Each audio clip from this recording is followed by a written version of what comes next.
Welcome to Kavita e tutorials. इस video में हम डिस्कस करेंगे एनसीईआरटी क्लास 10 साइंस के चैप्टर नंबर 4 के बेस्ट 120 एमसीक्यूज का पार्ट 2, जिसमें हम टोटल 20 एमसीक्यूज डिस्कस करेंगे। पार्ट 1 में 20 एमसीक्यूज ऑलरेडी हम डिस्कस कर चुके हैं, जिसका लिंक आपको डिस्क्रिप्शन बॉक्स में मिल जाएगा, तो वीडियो को लास्ट तक जरूर देखिए।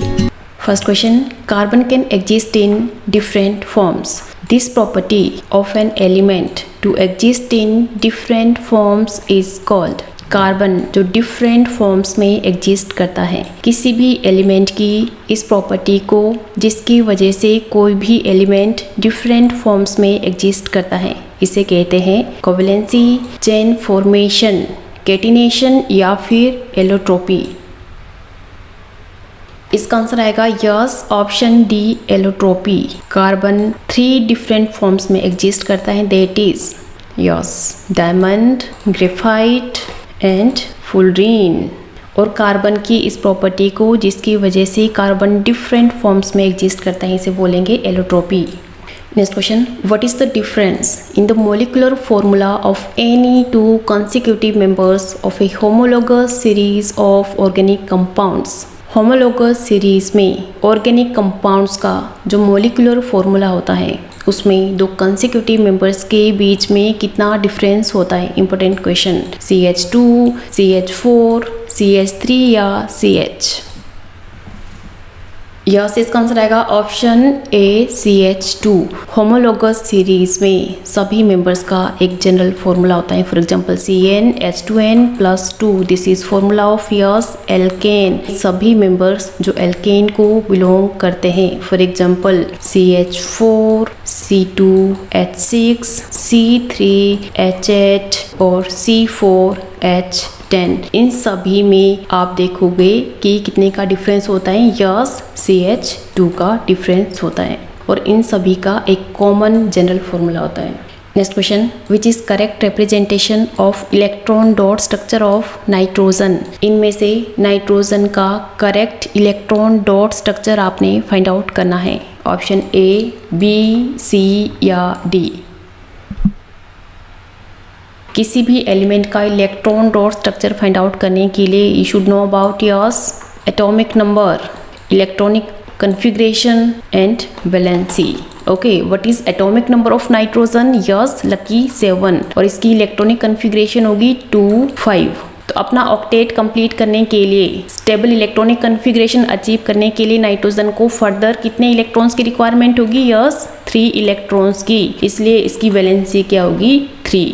अब हम इसकी इलेक्ट्रॉन्स की रिप्रेजेंटेशन किस तरह से करेंगे, क्योंकि इसकी वैलेंसी 3 है, इसलिए ईच नाइट्रोजन एटम्स एक दूसरे के साथ 3 इलेक्ट्रॉन्स शेयर करेंगे। शेयर करने के बाद इन दोनों की स्टेबल इलेक्ट्रॉनिक कन्फिग्रेशन हो जाएगी। साथ में इलेक्ट्रॉन की शेयरिंग के थ्रू जो बॉन्ड फॉर्म होता है, इसे हम बोलते हैं यस, क्या बोलेंगे इसे?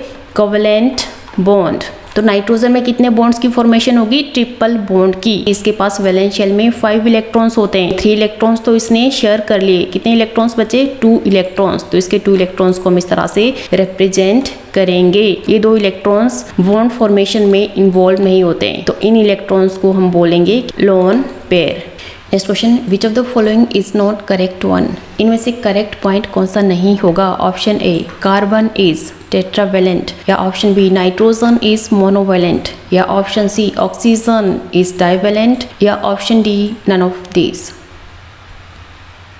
यस, इसका आंसर आएगा option B, nitrogen is monovalent. ये ऑप्शन गलत होगा। Nitrogen is not monovalent, nitrogen is trivalent in nature. Trivalent का मतलब होता है कि 3 कोवेलेंट बॉन्ड फॉर्म करेगा नाइट्रोजन। इस क्वेश्चन को सॉल्व करने के लिए भी you should know about atomic number, electronic configuration and valency, और ये तीनों कंसेप्ट में आपके पार्ट 1 में ऑलरेडी डिस्कस कर चुकी हूँ। कार्बन की इलेक्ट्रॉनिक कन्फिग्रेशन 2, 4, नाइट्रोजन की इलेक्ट्रॉनिक कन्फिग्रेशन 2, 5 और ऑक्सीजन की इलेक्ट्रॉनिक कन्फिग्रेशन 2, 6 होती हैं। ओके, अपना ऑक्टेट कंप्लीट करने के लिए इन तीनों को कितने कितने इलेक्ट्रॉन्स की रिक्वायरमेंट होगी? कार्बन को 4 इलेक्ट्रॉन्स की, नाइट्रोजन को 3 इलेक्ट्रॉन्स की और ऑक्सीजन को 2 इलेक्ट्रॉन्स की रिक्वायरमेंट होती है। इसलिए कार्बन टेट्रावेलेंट होता है, नाइट्रोजन ट्राइवेलेंट होता है और ऑक्सीजन डाइवेलेंट होता है नेचर में। और उसी तरह से अब आपने हाइड्रोजन का भी फाइंड आउट करना है, what is nature of hydrogen.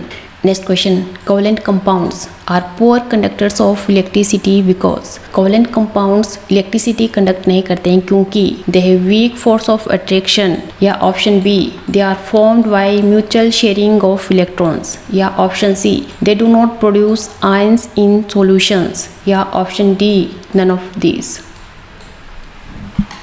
Covalent compounds में वीक फोर्स ऑफ अट्रैक्शन होती है, साथ में covalent compounds mutual sharing of electrons के थ्रू फॉर्म होते हैं, but this both are not responsible for its poor conductivity. Covalent compounds इसलिए nature में कंडक्टिव नहीं होते हैं क्योंकि they do not produce ions in solution. इसका आंसर रहेगा ऑप्शन सी. कोई भी कंपाउंड नेचर में कंडक्टिव कब होते हैं? जब उनमें आयंस की फॉर्मेशन होती है, केटायन एनायन की फॉर्मेशन होती है, साथ में उनके पास जो फ्री इलेक्ट्रॉन्स प्रेजेंट होते हैं. बट कोवलेंट कंपाउंड्स में क्या होते हैं? जो इलेक्ट्रॉन्स होते हैं ये म्यूचुअल शेयरिंग के थ्रू बॉन्ड फॉर्मेशन में इन्वॉल्व होते हैं. इनके पास फ्री इलेक्ट्रॉन प्रेजेंट नहीं होता है, इसलिए they are not conductive in nature. Next question. Ethane with the molecular formula C2H6 has. Ethane जिसका molecular formula C2H6 होता है, इसके पास कितने कोवेलेंट बॉन्ड्स होंगे? 6, 7, 8 या फिर 9?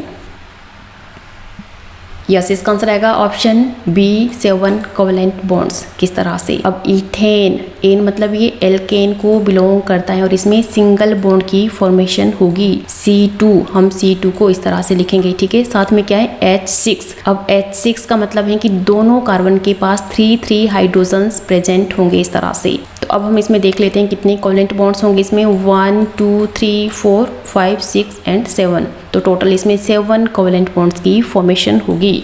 Next question. The number of electrons contributed by each atom for formation of covalent bond is called its. Covalent bond की formation के लिए ईच एटम आपस में इलेक्ट्रॉन्स शेयर करते हैं इस तरह से. तो नंबर ऑफ इलेक्ट्रॉन्स जो एटम्स आपस में शेयर करते हैं इन्हें कहते हैं एलोट्रोपी, केटिनेशन, कोवलेंसी या फिर bonding. Yes, number of electrons contributed by each atom for formation of covalent bond is called its covalency. इसका आंसर आएगा option C. For example covalency of oxygen is 2, उसी तरह से नाइट्रोजन की कोवलेंसी होगी 3. Next question. Which allotrope of carbon is used in making cores of lead pencils. Lead pencils की cores में carbon के किस एलोट्रोप का यूज किया जाता है? डायमंड, ग्रेफाइट, फुलरीन या नन ऑफ दीज? यस, इसका आंसर आएगा option B graphite. Next question. Which of following property is not shown by covalent compounds. Covalent compounds इनमें से कौन सी प्रॉपर्टी शो नहीं करते हैं? Option A insoluble in water, या option B exist as crystalline solids, या option C low boiling and melting points, या option D poor conductors of electricity. Yes, covalent compounds water में इनसॉल्युबल होते हैं, साथ में इनका मेल्टिंग और बॉइलिंग पॉइंट भी कम होता है और साथ में इलेक्ट्रिसिटी कंडक्ट नहीं करते हैं. These are poor conductors of electricity. तो इसका आंसर आएगा ऑप्शन बी. ऑप्शन बी इनमें से करेक्ट नहीं होगा. Next question. C3H8 belongs to the homologous series of alkynes, alkenes, alkanes या फिर cycloalkenes.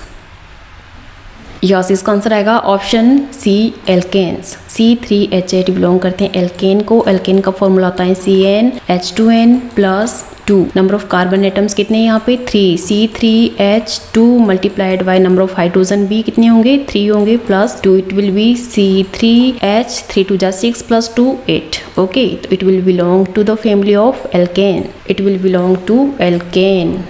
Next question. Which of the following is correct. इनमें से कौन सा पॉइंट करेक्ट होगा? Option A covalent bond is formed by exchange of ions. Covalent bond की formation ions की exchange के थ्रू होती है, या option B it is of 4 types. Covalent bonds 4 types के होते हैं, या option C during covalent bond formation each atoms acquires electronic configuration of nearby atom. Covalent bond की फॉर्मेशन के time each atom nearby atom की electronic configuration acquire करते हैं, या option D none of these. Okay, covalent bond की formation किस तरह से होती है? By mutual sharing of electrons. Each atom आपस में इलेक्ट्रॉन्स को शेयर करते हैं और इस तरह से कोवेलेंट बॉन्ड की फॉर्मेशन होती है, ना कि आयन की एक्सचेंज के थ्रू। तो ये ऑप्शन गलत होगा। क्या कोवेलेंट बॉन्ड्स 4 टाइप्स के होते हैं? नहीं, covalent bonds are of 3 types, single covalent bond, double covalent bond और ट्रिपल कोवेलेंट बॉन्ड। और ऑप्शन सी देख लेते हैं। कोवेलेंट बॉन्ड की जब फॉर्मेशन होती है तो each atom acquires electronic configuration of nearby atom. ये ऑप्शन भी गलत होगा। Each atom acquires stable noble gas configuration. हर atom stable noble gas configuration acquire करते हैं during formation of covalent bond. तो इनमें से कोई भी पॉइंट करेक्ट नहीं होगा। इसका आंसर आएगा option D. Next question, which of the following is the triple bond? इनमें से ट्रिपल बॉन्ड की फॉर्मेशन किस में होगी? Hydrogen molecule, oxygen molecule, nitrogen molecule या फिर अमोनिया मॉलिक्यूल? यस, इसका आंसर आएगा ऑप्शन सी, नाइट्रोजन मॉलिक्यूल। क्योंकि नाइट्रोजन की वैलेंसी 3 होती है, इसलिए इसमें ट्रिपल बॉन्ड की फॉर्मेशन होती है। जबकि ऑक्सीजन की वैलेंसी होती है 2 और ऑक्सीजन में डबल बॉन्ड की फॉर्मेशन होती है। हाइड्रोजन की वैलेंसी होती है 1, इसमें सिंगल बॉन्ड की फॉर्मेशन होती है। Next question, carbon exist in atmosphere in the form of? Carbon atmosphere में किसकी फॉर्म में एग्जिस्ट करता है? Carbon monoxide, carbon dioxide, sulphur dioxide या कोल?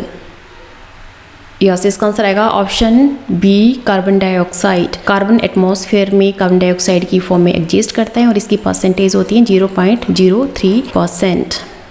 Next question, general formula of alkene is? Alkene का जनरल फॉर्मूला क्या होता है? CnH2n+2 या CnH2n या CnH2n-2 या option D, none of these? Yes, इसका आंसर आएगा ऑप्शन बी, CnH2n। जबकि एल्केन का फॉर्मूला होता है, यस, एल्केन का फॉर्मूला होता है CnH2n+2 और एल्काइन का फॉर्मूला होता है CnH2n-2। Next question, carbon has 4 electrons in the valence shell. In order to attain stable electronic configuration, it will. Carbon के पास वैलेंस शेल में 4 इलेक्ट्रॉन्स होते हैं। स्टेबल इलेक्ट्रॉनिक कन्फिग्रेशन को अटेंड करने के लिए इट विल लूज 4 इलेक्ट्रॉन्स या गेन 4 इलेक्ट्रॉन्स या शेयर 4 इलेक्ट्रॉन्स या ऑल ऑफ दीज? यस, इसका आंसर आएगा option C, share 4 electrons. Carbon की इलेक्ट्रॉनिक कन्फिग्रेशन होती है यस 2-4। अपना ऑक्टेट कंप्लीट करने के लिए कार्बन 4 इलेक्ट्रॉन्स को शेयर करता है। इसकी वैलेंसी 4 होती है, इसलिए कार्बन एटम एक और एटम के साथ अपने 4 इलेक्ट्रॉन्स शेयर करता है। और इसका नेचर क्या होता है? It is yes tetravalent in nature. और कार्बन में 4 कोवेलेंट बॉन्ड्स की फॉर्मेशन होती है। Next question, in diamond, each carbon atom is bonded to 4 other carbon atoms to form a hexagonal array या a rigid 3-dimensional structure या a structure in the shape of a football या a structure of a ring?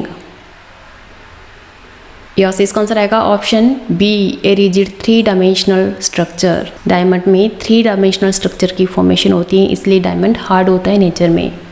Next question, how many single bonds are present in methane? Methane में कितने single bonds की formation होती है? 4, 5, 6 या 3?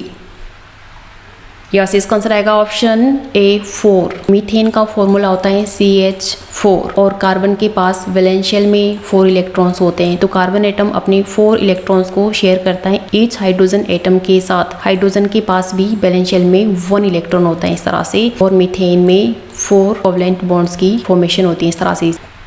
Next question, which of the following is not considered as crystalline allotrope of carbon? Coal, diamond, graphite या fullerene? Yes, इसका answer आएगा option A, coal. और अब एज और लास्ट क्वेश्चन आपके लिए, which of following statements about hydrogen are correct? इनमें से हाइड्रोजन के बारे में कौन सी स्टेटमेंट करेक्ट होगी? Hydrogen belongs to noble gases या it is 1 electron in L shell या it is divalent in nature या option D, none of these? Answer जरूर कमेंट कीजिए। ये थे आज के NCERT क्लास 10 साइंस के चैप्टर नंबर 4 के बेस्ट 120 MCQs का पार्ट 2। पार्ट 1 में 20 MCQs ऑलरेडी हम डिस्कस कर चुके हैं, जिसका लिंक आपको डिस्क्रिप्शन बॉक्स में मिल जाएगा। और इसी तरह से पार्ट 3 की वीडियो के लिए नेक्स्ट वीडियो जरूर देखिए। बाकी वीडियो से रिलेटेड डेली अपडेट्स के लिए कविता ट्यूटोरियल्स को सब्सक्राइब करें, बेल आइकन पर प्रेस करें, वीडियो को अपने दोस्तों के साथ शेयर करें। Keep studying, keep watching, thank you.